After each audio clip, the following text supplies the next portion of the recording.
Umupay nga aga. So yan ang atlaw. Inumagi ako di Fisherman's Village Gymnasium. Kay kumita kong da mga tao. Napawasaw kong kayano.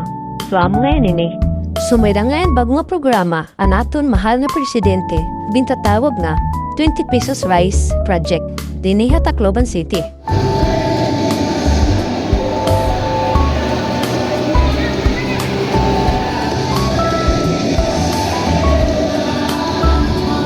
So pagsakop ni mo ang entrance gate ang gymnasium ang Fisherman's Village, makikita ni mo ang damang tao nga kundiin na agyan hira ang registration form.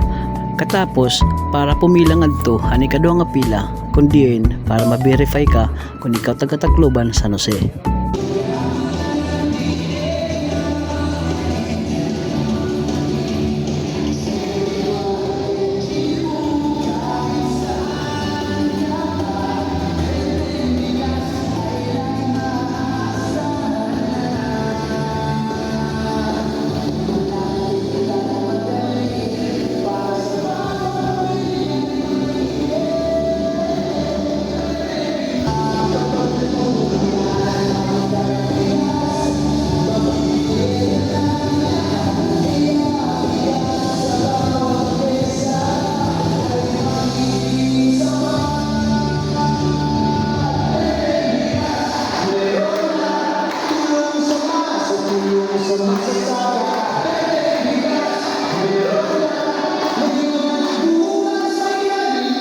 Sumari sa pagkinitaon, labi na kung ang mga tao ay nakakatagamtam yung mga sugadin ng mga panigayon.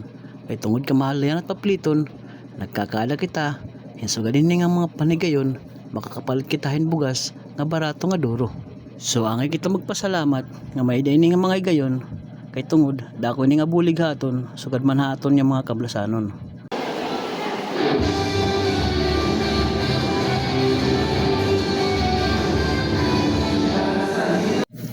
Damang salamat hanaton presidente haniya bago nga project nga tag 20 pesos rice project dinhi Tacloban City. Orgin tatawag benteng bigas.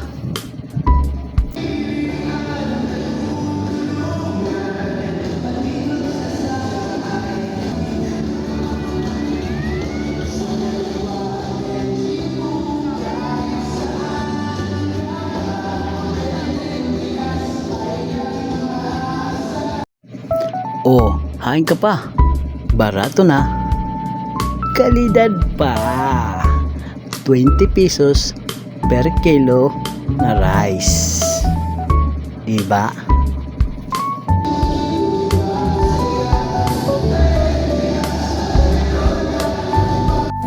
Damo na luwat, ang nakatagamtam mga kablasanon, hininga programa, nga ginhatag haton anatong gobyerno nga naton pangulo.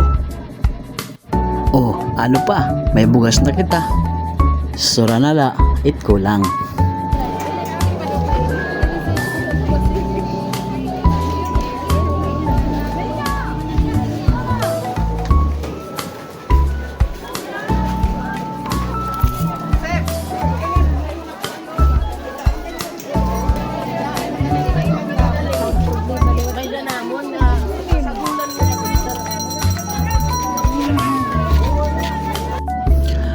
Ops, and wait, there is more.